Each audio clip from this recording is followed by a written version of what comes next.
Welcome to Sports Night Radio Live at Boston Pizza at Yonge and Eglinton, 40 Eglinton Avenue East in downtown Toronto, or uptown Toronto, whichever way you want. Tonight we have a great show for you. We're talking about the Montreal Canadiens and the collapse of the Canadiens in the 2009 season.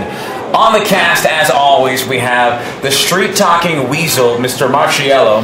The knowledgeable one. The charges have been dropped this week, and hopefully he'll be out of jail. And a special guest this week, we have Ed. We're going to call him Smart Man Ed. We have many names for him, but he is a Montreal enthusiast. He knows all the history about the Montreal Canadiens, and we are going to be discussing the big collapse of the 100-year anniversary, the centennial, as we can zoom in on this, the centennial of Montreal, 100 years of greatness. Will it be just like Bill 101? Will it come true next year? We're going to talk about what's going to happen with the Montreal Canadiens. Richard, Moore, Jeffrey Yon, and Belleville. Let's go boom boom right over here. And he was around to see them. And Marciello, we were just talking before, the only time the Stanley Cup didn't get thrown out, or didn't get given out other than in the strike that happened a couple years ago, was in 1919. It was the influenza, the Spanish flu. So for all those people out there that are going swine crazy, in 1919 it happened, and Montreal offered to forfeit against Seattle. Obviously, March was a little kid at that point. He was at the game. I think I was 7. Yeah. But, and Seattle refused to take it, so the Stanley Cup was never given out in 1919. Freddie Mac, who is a new producer on the show, he's here helping us out. He's going to be here every week. Freddie Mac, he's a sexual chocolate baby, let me tell you. And as always, we have Joe, and we have Richmond Lee, who's filming the show and producing the show. So let's get into the Montreal Canadiens guys over here. 100 years, let's just, without the playoffs, let's just talk about the overall seasons. What were your expectations going into the season then? My expectations, I expected them to at least advance probably to the Stanley Cup Finals. Very disappointing that they bowed out and just squeaked into the playoffs. But tell me about what do you think at the beginning of the season? The beginning of the season, we had a lot of moves. We had Alex Tanguay brought into the fold. We had George Laraque brought into the fold. It was a much different team a year before who were the Eastern Conference champions and went to the second round. Well, I think they had the core of their team last year. Alex Tanguay coming in, and I think also we had Michael Ryder leaving. And the expectations were with Carey Price in goal, they would have a full season in goal, and he's their goalie of the future. And he's only a young kid, 20 years old. Very high expectations that he would do something like Patrick Waugh did in his first season, or Ken Dryden when he came into the league as a rookie and won the Conn Smythe Trophy and knocked off the Boston Bruins even before his first rookie season. Yeah. So that's really what the expectations were. Very high expectations for the Canadiens, especially for some of these young guys. Are you guys kidding me? And whatever. And the thing is, as well, you have to look at some of the talent that they have, the younger talent, the Ryan O'Byrnes, the Castitans, who the Montreal Canadiens and the faithful believed that these players would be elevated to another level from where they were the year before. But what happened, as we saw during the regular season, is these players took a step back. And when they took a step back, I guess the whole development of the team really caught up with them. Well, I think there were a number of things. One, they didn't renew Michael Ryder's contract, and he went to the Boston Bruins. And to me, he was a player that started in the Canadiens in 2003. He missed a year, as everybody did, with the strike-shortened season. So he got to play 4 years for the Canadiens. Yeah. And he was always a goal scorer, Michael Ryder. He always scored at least 25 to 30 goals a year. Absolutely. Last year, obviously, wasn't his year. He had, I think it was around 17 goals, and the 2 seasons prior to that, he had 30 goals.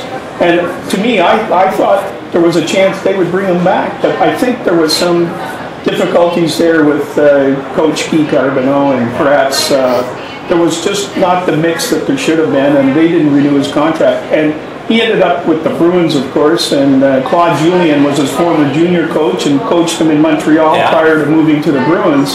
And look at the success now. I mean, you look at the 4-game, the sweep that Boston made. After the 4th game, Michael Ryder was the leading scorer and playoff scorer. Yeah. You take those numbers, put them back on Montreal, and you've got yourself a series again. You guys are saying because of Michael Ryder, the Canadiens have a good year? Are you guys kidding me? No. There's a one player No, not one player. That wasn't. There was a number of factors. Hold on. Let's talk about No. let's talk about scandals. Now, if anybody knows scandals, it's you because you live them.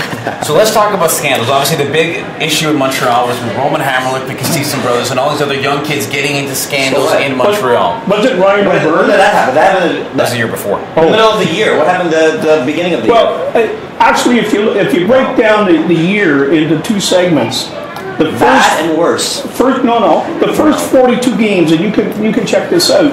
Montreal was on pace 8 points. They were ahead of Boston. They were 8 points ahead of their pace of the previous year when they ended up 2 points ahead of Pittsburgh and won the division. So the wheels fell off in the second half of the season. And a lot of people say that was because of the Vinny LeCavier rumors that were confirmed, and the talks were confirmed by Bob Gainey, and everything was confirmed. They were a wreck before then. What are you guys talking about? No, the stars didn't align. Cavier dealings or anything like that. No. I think there was other factors too. The Koivu was injured. Their team is not that good this year. I'm just going to try and tell you some of the things that I feel were contributing factors, and one of them I think, which was in the papers, and that they didn't really highlight, I think, the real point of what happened there, and that was the Alexei Kovalev thing, where Alexei Kovalev got sent home, and prior to that happening, he was wearing a C for 10 or 15 games. I forget how long Koivu was out, and the Canadians were on a roll. As soon as Koivu got back in the lineup, the C was pulled off of Kovalev. He's probably the most talented player on that team. His play went into a funk. And there's one of the things right there that nobody said anything about. No, but you guys are just pulling at straws. You're talking about a little thing here and a little thing there. Yeah, but they're all contributing factors. It doesn't matter. When you look at the end result, they were just not that good of a team. I'm not disagreeing. Montreal fans, you guys have too many excuses. Well, you had a good year last year. That's great. But you know what? This year, we're not going to have. Boston's improved vastly, and Montreal didn't. Well, I think overall the expectations were very high with Montreal going in, and the team obviously did not deliver. There were a lot of key injuries down the stretch. They pulled for Matt Sundin. Robert has injuries though. Robert Lang was the big center they wanted. He was doing great. But then also, let's talk about this. Let's talk about, did it, and I'm going to pose you a question, especially for you, Marsh, did it have an effect in the locker room, do you think, having all those guys who didn't have a contract for next year? What do you mean? It should have had a better effect. Like, if you don't have a contract, you should be playing for a contract. So why would you be playing better? The team should have been a lot better then.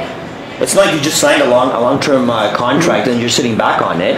If anything, you want to prove yourself to get a better contract next year. So how is that? Are you kidding me? No, you guys, just the whole concept of the team and everything else. You know what, when you guys are done, I'll tell you why they collapsed. The stars didn't all align, and of course they squeaked into the playoffs. And yes, I agree with you wholeheartedly. They're not the same. They're not the same team as they were last year. No. And there was the incidents with, I guess, the Kostitsin, and was it Ryan O'Byrne involved with Russian every team has scandals. Every team has injuries. Absolutely, but I'm just saying there was a lot of contributing factors this year, and lots of times you can't blame it on injuries, but there's a whole sort of things there, and I mean with Kovalev, that incident, the firing of Guy Carbonneau, there's just a whole list of factors. Let's talk about Saku Koivu. Will Saku Koivu be back as a Montreal Canadian? Will he finish his career? He's only ever worn the CH. So will he finish his career in the Montreal Canadiens, or is the end of the era for Saku Koivu? Ed, what do you think? Well, I don't know. I think it's probably up to Saku Koivu. I mean, he's not going to be the number one center on the Montreal Canadiens. He's a very talented player. He's getting towards the end of his career, but there's no reason to push him out the door. There's lots of veterans. If you look at Sergei Fedorov now, he's playing with Washington with a couple of his homeland buddies, and I mean, he's doing terrific. And there's still a place for some of these older players. Robert Lang's 38 years old. He got injured throughout the season. I mean, as players come and go, I don't think there's any reason why Saku Koivu, and the fans love him in Montreal, especially after overcoming cancer and everything else back in the early 2002 season, I believe, when he came back.